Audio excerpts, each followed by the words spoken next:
Assalamualaikum warahmatullahi wabarakatuh. Bismillahirrahmanirrahim. Innal hamdalillah nahmaduhu wa nasta'inuhu wa nastaghfiruh wa na'udzu billahi min shururi anfusina wa min sayyiati a'malina. May yahdihillahu fala mudilla lahu wa may yudlil falan tajida lahu waliyyan mursyida. Asyhadu an la ilaha illallah wahdahu la syarika lahu wa asyhadu anna Muhammadan abduhu wa rasuluhu la nabiyya ba'dahu. Allahumma sholli ala Muhammad wa ala ali Muhammad kama shallaita ala Ibrahim wa ala ali Ibrahim wa barik ala Muhammad wa ala ali Muhammad kama barakta ala Ibrahim wa ala ali Ibrahim fil alamin innaka Hamidum Majid. Amma ba'du. Ma'asyiral muslimin rahimani wa rahimakumullah, usikum wa nasiha bi taqwallahi faqad faza man ittaqa. Ibu-ibu, bapak-bapak, adik-adik, para jamaah rahimakumullah. Sudah berkali-kali kita bahas makna dari dua kalimat syahadat itu, baik tentang Allah maupun tentang Rasulullah SAW, atau keterangan-keterangan yang semakna dengan dua kalimat syahadat itu. Yang terakhir kita bahas adalah madzahiru syirki. Orang boleh sependapat, boleh tidak, tapi kitab ini menulis tentang madzahiru syirki, fenomena dari kesyirikan yang ada di masyarakat itu. Bagian yang ke-20 dalam kitab itu, nomor 1, nomor 2, nomor 3, nomor 4 itu sudah dibahas. Sekarang kita lanjutkan yang ke-5, 6, dan 7 dan seterusnya. Yang kelima dalam kitab itu ditulis oleh penulis kitab Tauhid itu, ya mudah-mudahan tidak salah paham, at-tawafu haulal kuburil anbiya wal auliya. Dalam bahasa populernya maknanya adalah tawaf, mengelilingi kuburannya Nabi dan kuburannya para wali. Pikiran seperti begini ini jangan disalahartikan seolah-olah kita itu dilarang menziarahi kubur. Boleh, bahkan itu sunnah. Nanti di bagian akhir dalam kitab ini ada keterangan kaifa nazurul kubur, bagaimana kita seharusnya caranya menziarahi kubur itu. Tapi ini kok ada tulisan yang berkaitan dengan madzahiru syirki, fenomena kesyirikan itu. Salah satunya adalah at-tawaf haula kuburil anbiya wal auliya was sholihin. Pikirannya penulis kitab Tauhid itu begini, Pak. Orang kalau ada istilah tawaf itu, karena disebutkan di dalam Al-Quran, waliyatawafu bil baitil atiq, hendaklah Anda bertawaf. Ketentuannya jelas, mulai dari mana, berapa kali kelilingnya, pundak yang mana yang ditaruh di sebelah Baitullah itu, ya, dan seterusnya. Jenengan sudah paham berapa kali putaran kalau orang mau tawaf itu? Andai kata orang mengelilingi Ka'bah itu tidak melafalkan apa-apa, bahasa Jawanya nggak muni apa-apa, itu ibadah apa bukan? Halo? Nanti tak kasih perbandingan. Andai kata orang itu mengelilingi Baitullah, ya niatnya tawaf juga itu ya, tapi lisannya diam aja, hanya keliling kok 7 kali. Ibadah apa enggak? Yang disebut ibadahnya itu apa kelilingnya, apa berdoanya, apa kedua-duanya. Tapi begitu istilah tawaf, di mananya sebenarnya ibadahnya? Di bacaannya apa di kelilingnya? Kelilingnya, betul. Lah kalau itu ibadah, tempatnya itu di Ka'bah, jangan dilakukan di luar itu. Maksudnya kita begini. Dengan saya tuli perbandingan. Orang datang ke masjid, lalu orang sholat 2 rakaat sebagai haknya masjid yang namanya tahiyatul masjid. Lalu orang itu duduk diam gini tok. Sekali tempo dia beristighfar, sekali tempo bisa membaca subhanallah dan sebagainya. Itu ibadah apa bukan? Namanya iktikaf. Misalkan dilakukan di siang hari, boleh apa tidak? Boleh. Tidak Ramadan? Boleh. Tapi ini ibadah yang tidak populer. Populernya di mana? Pada waktu bulan Ramadan. Kalau duduk diam itu di masjid itu namanya iktikaf, itu bagian dari ibadah, maka jangan duduk diam di tempat yang tidak diperbolehkan dipakai untuk ibadah. Ya, mana yang tidak diperbolehkan dipakai untuk ibadah? Ya kuburan itu. Karangannya siapa? Loh, bukan karangannya siapa? Itu keterangannya Nabi.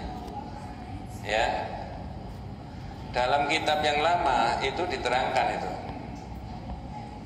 Ada orang an Ali bin Husain annahu ra'a rajulan yaji'u ila furjatin kanat inda qabri Nabi sallallahu alaihi wasallam. Ali bin Husain itu apanya Rasulullah? Kalau Husain cucunya, tapi Alinya ya Husain itu cucunya. Kalau Alinya, Ali bin Husain, berarti anaknya. Daripada bingung saya urut mulai dari awal. Putrinya Rasulullah itu namanya Fatimah, betul Pak ya? Nikah sama Ali, punya anak namanya Hasan dan Husain, betul toh? Hasan Husain, Husain punya anak diberi nama Ali. Bingung? Berarti Ali bin Husain bin Ali. Ya, gak Pak? Cicit. Nah ini yang tahu itu cicitnya itu. Ya, an Ali bin Husain annahu ra'a rajulan yaji'u ila furjatin kanat inda qabri Nabi sallallahu alaihi wasallam. Ali bin Husain tahu ada orang datang ke pojok kuburannya Nabi, fayadkhulu, kemudian orang itu masuk, fayad'u, lalu orang itu berdoa. Berarti doanya di mana? Di dekat kuburannya siapa? Nabi. Fanahahu, lalu dilarang sama Ali bin Husain. Faqala lahu, kemudian Ali bin Husain bilang sama orang itu tadi, ala uhaddithukum hadis. Pak, sampean mau tak tunjukkan ada hadis? Sami'tu min abi, saya dengar dari bapak saya. Berarti dari Husain. Jangan keliru loh Pak. Anjadi, dari kakek saya. Dari siapa? Ali. An Rasulillah, dari Rasulullah. Apa katanya? La taj'alu qabri 'aidan wala buyutakum kuburan. Jangan jadikan kuburan saya itu sebagai tempat perayaan, atau jangan jadikan kuburan saya bolak-balik datang ke tempat itu. Jadi kalau jamaah haji umroh menziarahi makamnya Rasulullah boleh, tapi jangan ada siklus waktu. Karena Id itu maknanya adalah siklus waktu. Orang Islam setiap satu Syawal rame-rame sholat 2 rakaat, namanya Idul Fitri. Begitu Pak ya? Setiap tanggal 10 Dzulhijjah rame-rame sholat apa? Itu namanya Idul Adha. Id itu balik, ada siklus tertentu. Lah kata Ali bin Husain tadi bilang sama orang yang datang, hadis dari Nabi, la taj'alu qabri idan wala buyutakum kuburan. Jangan jadikan rumahmu seperti kuburan. Maksudnya apa? Rumah dilarang dijadikan seperti kuburan. Maksudnya tidak pernah dipakai ibadah. Kok seperti? Halo? Berarti ibadah di kuburan boleh apa enggak? Itu bukan karangan saya. Tapi Nabi memerintah berikutnya, wasallu alayya, Kamu baca salawat aja kepada saya. Fa inna salatakum tablughuni haitsu kuntum. Bacaan salawatmu itu sampai kepada saya di mana saja Anda berada. Jadi saya balik lagi ke sini. Nomor 5 tadi, madzahiru syirki, salah satunya adalah yaitu apa? At-tawafu haula kuburil anbiya wal auliya. Tawaf di sekelilingnya, mengelilingi kuburannya para nabi dan para wali. Ya kalau di sini kuburan itu ya begitu saja biasa. Tapi kalau di negara-negara yang banyak mengagungkan kuburan, itu kuburan itu lebih mewah daripada masjid ini, betul Pak ya? Ini apa, cuma begini aja kan? Ya, tapi itu mereka lebih mewah, marmernya bagus-bagus. Ya, di Sidoarjo ini saya pernah menerangkan begini, ada yang tanya, tidak saya sebutkan daerah mana, kecamatan mana, desa mana. Khawatirnya nanti saya pengen pondok-pondok orang gitu. Ya. Orangnya itu cerita, iya Ustadz, di rumah saya itu ada kuburan dikeramatkan. Sering kali ada orang itu tawaf di situ 7 kali. Itu tempatnya tidak di kuburan, karena tawaf itu apa? Ibadah. Kalau duduk diam itu namanya itikaf, tempatnya di masjid, bukan di kuburan. Tidak boleh. Kalau di kuburan namanya dengar-dengar itu ya. Nah begitu ya. Lalu kitab ini juga selanjutnya menulis ya Al-Jailani wa Rifai wal Badawi, seperti kuburannya ya Abdul Qadir Al-Jailani, Rifai, Badawi, Husain wa ghairihim dan lain sebagainya. Tidak ada di Indonesia. Tapi di luar negeri, negara-negara yang mengagung-agungkan kuburan itu luar biasa. Ya, kuburannya Imam Syafi'i itu banyak orang nulis surat ditaruh di situ.